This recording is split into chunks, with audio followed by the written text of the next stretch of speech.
বিএনপির মুখ দিয়ে আজ পর্যন্ত শুনছেন যে ইসকন নিষিদ্ধ করা হোক? মির্জা ফখরুল ইসলাম, ওনাকে দেখলাম এখন প্রথম আলো আর ডেইলি স্টারের পক্ষে সামসামি শুরু করছে। কোন একটা দলের মুখ দিয়া শুনি না যে ইসকন নিষিদ্ধ করা হোক। শুনছেন আপনারা? এই বিএনপির মুখ দিয়ে আজ পর্যন্ত শুনছেন ইসকনের দালালেরা, ইসকনের দালালেরা বাংলাদেশে ইসকন, বাংলাদেশে ইসকন নিষিদ্ধ হোক, নিষিদ্ধ হোক। ইসকনকে নিষিদ্ধ না করে আমরা থামবো না ইনশাআল্লাহ, ইনশাআল্লাহ। ইসকনকে নিষিদ্ধ না করে আমরা থামবো। ইসকনকে নিষিদ্ধ করতেই নতুন সরকারকে বলবো তালবাহানা করবেন না। ভারতকে ভয় পাওয়ার কারণ নাই। ভারতের অনেক শক্তি থাকতে পারে, কিন্তু মুমিনের শক্তি হলো আল্লাহর শক্তি। কার শক্তি? উলাইকা হিজবুল্লাহ, উলাইকা হিজবুল্লাহ। আমরা আল্লাহর বাহিনী। আল্লাহর বাহিনী কাউকে পরোয়া করে? অসংখ্য সাইফুল ইসলাম আলিফ শাহাদাতের জন্য তৈরি হয়ে যাবে, অসংখ্য আবরার ফাহাদ শাহাদাতের জন্য তৈরি হয়ে যাবে। রাশিয়ার চাইতে, আমেরিকার চাইতে আফগানের মিসাইল বেশি, কামান বিমান বেশি, হ্যাঁ, যুদ্ধ বিমান বেশি, অস্ত্র বেশি, সৈনিক বেশি, গোলা বারুদ বেশি, ট্যাঙ্ক বেশি। কোনটা বেশি? কিছুই তো বেশি না, কিছুই তো বেশি না। তাহলে বিজয় কিভাবে এসেছে? বিজয় এসেছে ঈমানের কারণে, বিশ্বাসের কারণে। আমরা বিশ্বাস করি যদি তুমি আমাকে মেরে ফেলো, তোমার ধর্মের বিশ্বাসের কারণে, আমি ইসলাম কবুল করেছি, আমি মুসলমান, এই জন্য যদি তুমি আমাকে মেরে ফেলো, তবে আমি বিশ্বাস করি আমি জান্নাতি। আমি কি? সুবহানাল্লাহ। আমাদের ভাই সাইফুল ইসলাম আলিফ, সেই ভাইকে যারা শহীদ করেছে, আমি নতুন সরকারকে বলবো, বর্তমান নতুন সরকারকে বলবো, উপদেষ্টা কমিটিকে বলবো, দ্রুত সময়ের মধ্যে আমার ভাই সাইফুল ইসলাম আলিফের হত্যাকারীদের বিচার করেন। দ্রুত সময়ের মধ্যে বিচার করেন। শুধু বিচার নয়, ইসকন নামক এই সন্ত্রাসী সংগঠনকে নিষিদ্ধ করেন। এই কোথায় গেছেন নাকি আপনারা? মুসলমানের আওয়াজ এত নরম হইলে চলে? ইসকন নিষিদ্ধ হোক চান তো আপনারা? চান তো? আমি এখন একটা আওয়াজ দিব, আপনারা সাথে সাথে বলবেন নিষিদ্ধ চাই, নিষিদ্ধ চাই। রাজি আছেন তো ইনশাআল্লাহ? আমি বলবো ইসকনের দালালেরা, আপনারা বলবেন হুঁশিয়ার, সাবধান। রাজি আছেন? ইসকনের দালালেরা, ইসকনের দালালেরা বাংলাদেশে ইসকন নিষিদ্ধ হোক, নিষিদ্ধ হোক। বলতে পারবেন? বাংলাদেশে ইসকন, বাংলাদেশে ইসকন নিষিদ্ধ হোক, নিষিদ্ধ হোক। রাজি আছেন তো ইনশাআল্লাহ? নতুন সরকারকে বলবো তালবাহানা করবেন না। ভারতকে ভয় পাওয়ার কারণ নাই। ভারতের অনেক শক্তি থাকতে পারে, কিন্তু মুমিনের শক্তি হলো আল্লাহর শক্তি। কার শক্তি? উলাইকা হিজবুল্লাহ, উলাইকা হিজবুল্লাহ। আমরা আল্লাহর বাহিনী। আল্লাহর বাহিনী কাউকে পরোয়া করে? অসংখ্য সাইফুল ইসলাম আলিফ শাহাদাতের জন্য তৈরি হয়ে যাবে, অসংখ্য আবরার ফাহাদ শাহাদাতের জন্য তৈরি হয়ে যাবে।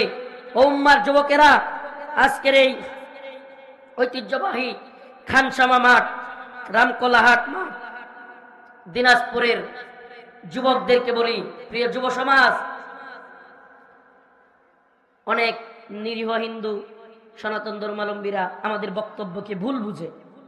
তাদের উদ্দেশ্যে বলি, বিশ্বাস করেন আপনাদের নিয়ে আমাদের আপত্তি নাই, আপনাদের নিয়ে আমাদের বক্তব্যও না, কিন্তু কি বলবেন, একটা সংখ্যাগরিষ্ঠ মুসলিম রাষ্ট্রে দিনে দুপুরে আদালত চত্বরে কুপিয়ে রাষ্ট্রীয় পিপিকে হত্যা করে ফেলতেছে। আমাকে বলেন, আপনি যদি ওইটারও পক্ষে থাকেন, তাহলে আপনার চাইতে বড় সন্ত্রাসী আর কেউ নেই। আপনি যদি এই খুনেরও পক্ষে থাকেন, তাহলে আপনার চাইতে বড় জঙ্গি সন্ত্রাসী আর কেউ। আপনাদের যদি কেউ তার বিরুদ্ধে থাকেন, এই হত্যার বিরোধিতা করেন, তাইলে আমরা আপনাদের পক্ষে আছি, সমস্যা নাই। কথা ভালোভাবে বুঝবার চেষ্টা করেন। কিন্তু এদেশে আপনারা দাঙ্গা লাগানোর চেষ্টা করবেন, মনে করবেন ভারত আপনাদেরকে আইসা ক্ষমতায় বসায় দিবে, আপনারা মুসলমানদের উপর শাসন করবেন, এই স্বপ্ন দেখিয়েন না। ভারতের ভূত মাথা থেকে নামান, ভারতের ভূত মাথা থেকে নামান। কথা ক্লিয়ার? এটা আমাদের দেশ, আমরা মিলেমিশে বসবাস করব, কিন্তু ভারতের ভূত থাকবে, শরীরটা থাকবে, দেহটা থাকবে বাংলাদেশের দিনাজপুরে, কিন্তু মনটা থাকবে ভারতে, তাইলে কিন্তু হবে না। শরীর থাকবে দিনাজপুরে আর মন থাকবে কোথায়? দিনাজপুরও যদি ভারতের দখলে চলে আসতো তাইলে তো আমরাই হুজুর ঘরে শাসন করতাম। এই চিন্তা থাকবে, তাইলে বুঝবেন আপনাকে ছাড় দেওয়ার মানসিকতা আমাদের নাই, কোনো ছাড় পাবেন না।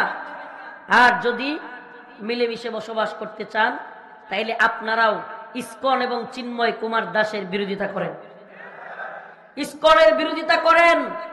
একটা কথা মনে রাখবেন মুসলমান, প্রিয় দিনাজপুরবাসী, আজকের এই শুক্রবার, এই জুমার নামাজের পর এই হাজার হাজার জনতার মাঝখানে বলে যাই, আপনাদের কাছে আমার প্রাণের দাবি থাকবে, হাজারো জনতাকে বলে যাই, দিনাজপুর, পার্বতীপুর, সৈয়দপুর, নীলফামারী, এই আশপাশের সমস্ত অঞ্চল উলামায়ে কেরাম ডাক দিলে অচল করে দিতে হবে। রাজি আছেন ইনশাআল্লাহ?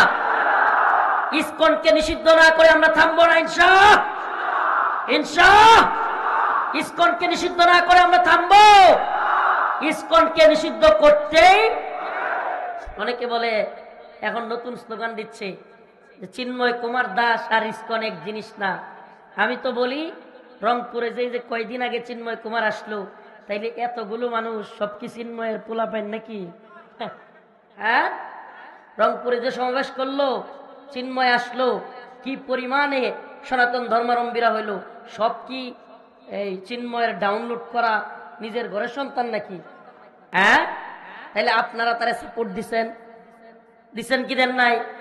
চট্টগ্রামে লক্ষ লক্ষ সনাতন ধর্মাবলম্বীরা তার পক্ষে দাঁড়ায় যায়, আবার আপনারাই বলেন চিন্ময় আমাদের কেউ না, ঠেলার নাম বাবাজি। এখন যখন দেখছেন বিপদে পড়ে গেছে, চিন্ময়রে ছেড়ে দিয়া ইসকন্ডে ধরছেন।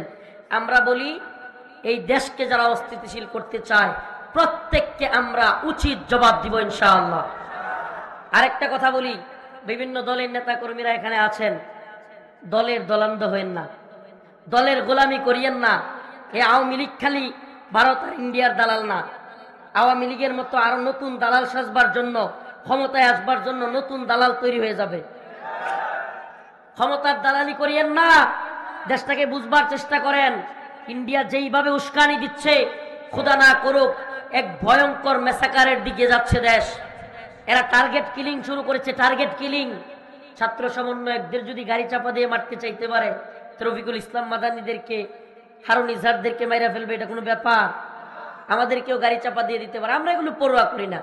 জেল, জরিমানা, রিমান্ড, কে মাইরা ফেলবে এগুলোর চিন্তা ভয় আমরা করি না। কিন্তু এ জাতিকে সজাগ করে যাই, ও আমার জাতি, এই গদবাদা ওয়াজ মাহফিল, একটু আসলাম, ভাইরাল বক্তা দেখলাম, এই চিন্তাটা একেবারে মাথা থেকে জেরে ফেলে দাও। একটু উম্মার চিন্তা, যা 10,000-এর বেশি, কয় হাজার? অতএব ইতিহাস একটু জানা দরকার, ইতিহাস একটু পড়েন। সিকিম নামে একটা দেশ ছিল ভারতের পাশে, কি দেশ? হায়দ্রাবাদও আলাদা দেশ ছিল, আজকে ওগুলো আলাদা কোনো দেশ নাই, ভারত ওগুলোর দখল করে ফেলছে। কিভাবে দখল করছে? আগে ওই দেশের বিরুদ্ধে একটা অস্থিরতা তৈরি করছে, অস্থিরতা তৈরি করে সেখানে হট্টগোল তৈরি করে তাদের প্রশাসন দিয়া দখলে নিয়ে নিছে। আজকে সেই একই ষড়যন্ত্র বাংলাদেশ নিয়ে শুরু হয়েছে, একই ষড়যন্ত্র, সেম। অথচ বৃহৎ বৃহৎ রাজনৈতিক দল, এতদিন তো আওয়ামী লীগকে বলতেন ভারতের দালাল, এটা সেটা, তাহলে এখন আপনাদের কি হয়ে গেল গা? কোনো একটা দলের মুখ দিয়া শুনি না যে ইসকন নিষিদ্ধ করা হোক। শুনছেন আপনারা?